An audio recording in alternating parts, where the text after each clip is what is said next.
Olá, seja bem-vindo ao Bistrô da Júlia. Hoje nós estamos com um expresso diferente de todos os outros. Vamos aqui contar contos. São histórias do autor Fábio Caim. O nome do livro é Uma Mistura de Mazela e Solidão. Contos irreais de histórias prováveis. Fábio é autor, publicitário, psicanalista e agora escritor, que nos leva ao mundo das histórias. Como ele cita, que deixa decantar, escreve para depois reler o que tinha feito. Com o desejo que seus textos provoquem no leitor também uma vontade de continuar a ler, com certo anseio, ele nos oferece 2 trilogias com 6 contos. A primeira trilogia, da Mazela, possui contos que se desencadeiam. A segunda, a trilogia da Solidão, não possui esse desenrolar tão direto. E como cita Fábio, há um canto escuro em cada um. Esse canto se enche de mazelas e ora se esvazia por pura solidão. Da primeira trilogia, das Mazelas, o conto é de Dona Esposa do Senhor Engenheiro e o Senhor Dentista. Aquecida pela caridade e esfriada pela realidade, a mulher exemplar para todos das festividades da igreja devota e participativa. Já o senhor engenheiro, que se demonstrava interessado pelo povo e suas carências, mas apenas naquilo que lhe pudesse trazer algumas vantagens. Eis o relacionamento amoroso entre os dois, que se iniciou e logo virou casamento. Ambos ansiavam por um herdeiro que no ventre da dona esposa nunca veio. E essa foi se colocando perdida entre o papel de esposa e, de um lado, perdia-se de si mesma. Dona esposa gostava mesmo era de comer e viajar, pois se sentia livre dos olhares conhecidos e saía da sua mente ociosa e dessa sua vida sem graça. Enquanto o senhor engenheiro vivia construindo relacionamentos e fazendo as suas conquistas com suas obras, era a dona esposa que cuidava do lar, visitava a igreja e testava algumas diabruras para se sentir viva. Ao encontrar com o senhor dentista, um dos conhecidos da família, conversaram em um café, e o que gerou em dona esposa sentimentos e impulsos um tanto sexuais. Procurou por senhor dentista para verificar, então, uma dor de dente, o que se apresentou ser apenas tártaro, e não havia motivos para a dor em si. Poderia ter sido um alimento que comeu e machucou, disse o senhor dentista. E essa consulta ocorreu uma diferença, um sentimento entre a dona esposa do senhor engenheiro e o senhor dentista. Um tal de instinto animal transbordou em ambos, como viúva negra que gozou uma vontade de se acabar um no outro e esqueceram a vida medíocre que viviam. Mas dona esposa pegou um dos instrumentos do dentista e colocou em sua garganta, fazendo sangrar e gozar ao mesmo tempo. Estaria dona esposa sentindo ainda mais prazer em ver a dor do senhor dentista? Eis que o fim dessa história fica sob o livro para que você viva ele, leia e seja digerido, e vivenciando assim sob as mazelas do ser humano o seu momento de solidão, só ou acompanhado. Eis aí a continuação.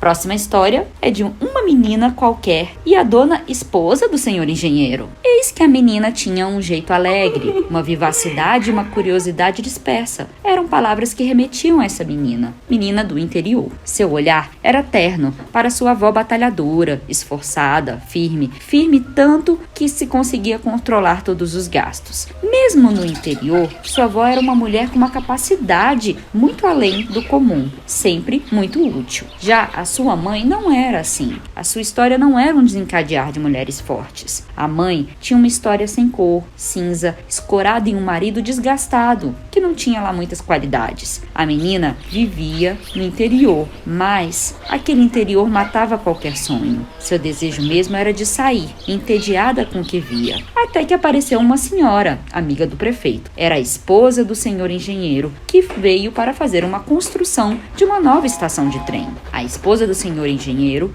envolvida com as crianças, decidiu construir uma escola na cidadezinha, e essa menina serelepe se tornou a sua menina dos olhos. Decidida a torná-la uma mulher honrosa, dona de casa ou quem sabe até mesmo uma professora primária. Diante da oportunidade, a serelepe menina não se colocou atrás, vivenciou com alegria todas as possibilidades de poder se sobressaindo, tornando-se ela melhor do que os outros. A menina tinha sempre um olhar renovador, mesmo vivendo em uma cidade pequena do interior. Era possível ir até a escola todos os dias, como se o caminho fosse sempre novo? Sim, para a menina dos olhos da esposa do senhor engenheiro. E eis que a esposa se apegou à menina e tentou se comunicar com ela, contando então suas mazelas. A menina não conseguiu se aprofundar com os seus ditos. Como tornar tudo aquilo então comunicável? E como a menina dos olhos poderia entender tantas coisas problemáticas da esposa do senhor engenheiro? Meu Deus, como mostrar a alguém tão terra o que é céu? Então, a menina dos olhos não entendia as lamúrias da senhora esposa do senhor engenheiro. Não era pesar. O pesar era não se fazer entender. Então, a moçola, a menina dos olhos, não queria mesmo nada compreender. E eis que a moçola fez seu papel de dar vida para a esposa do senhor engenheiro. Decidiu, então, acabar-lhe com as suas mazelas. E fez disso um ato nobre, que mudou toda a história. E fica aqui a oportunidade de você ler o livro e descobrir o que a menina dos olhos fez pela esposa do senhor engenheiro.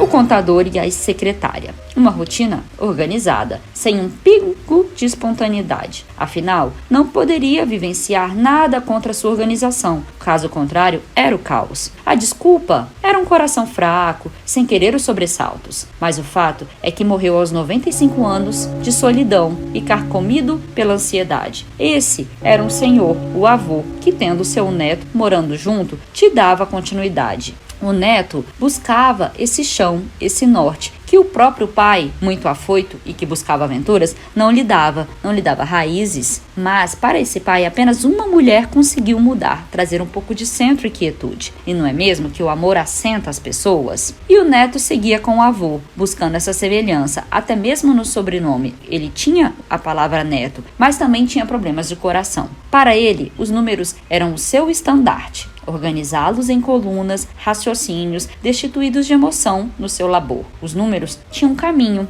nem frio nem quente, ora créditos, ora débitos. Atrás do contador ficava a mesa de Inalda, que insistentemente grampeava o ar para ver os grampos pulando e o barulho atrapalhar aquele ambiente corporativo. Inalda fazia o café, que muitas vezes não era tomado pelos colegas da repartição. Ela refazia o café quente porque era o seu papel.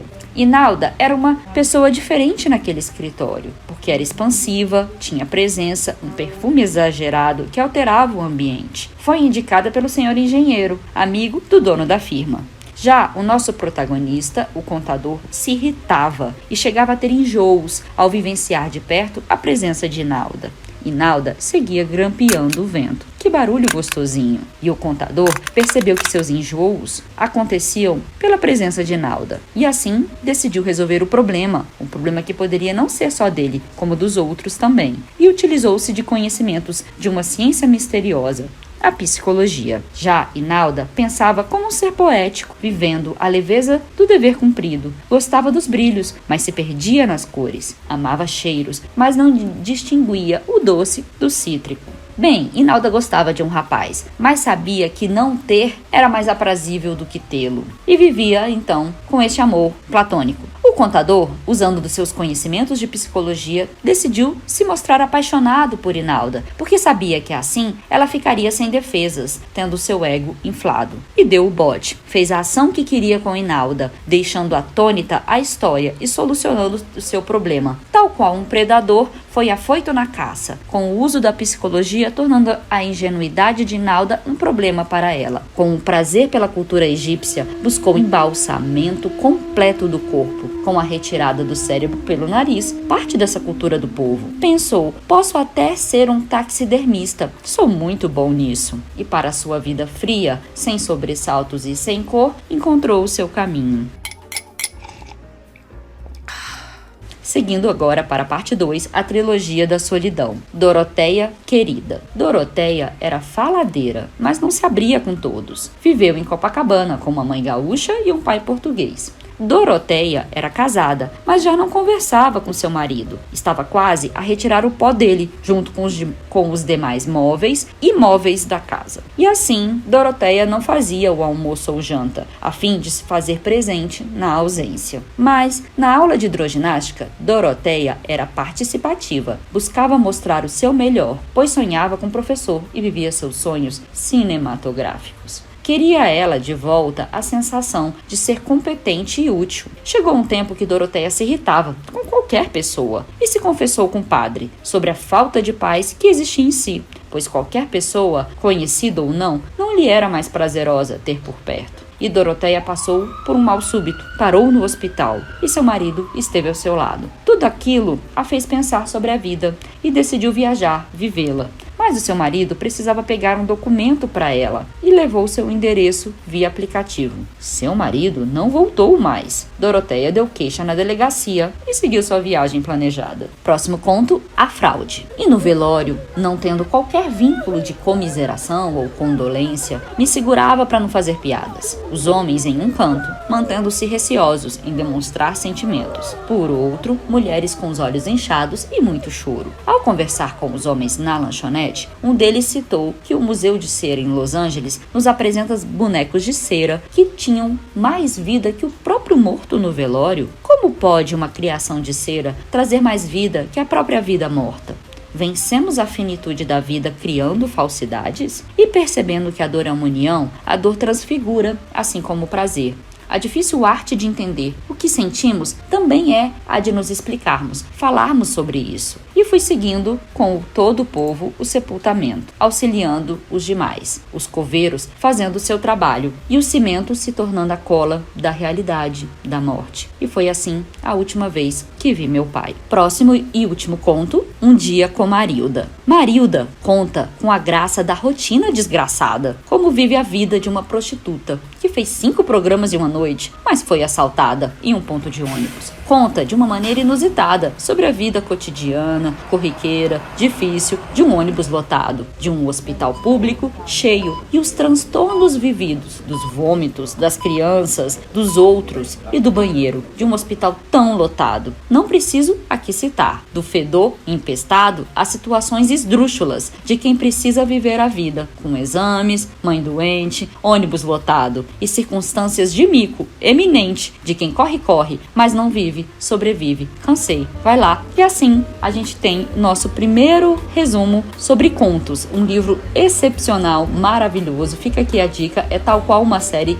boa de Netflix, com o Fábio Caim, publicitário, que nos leva então a enxergar todas as situações, a enxergar todo o ambiente, e psicanalista, nos trazendo todas essas deslumbres e situações sombrias da mente humana. Se você chegou até aqui, muito obrigada!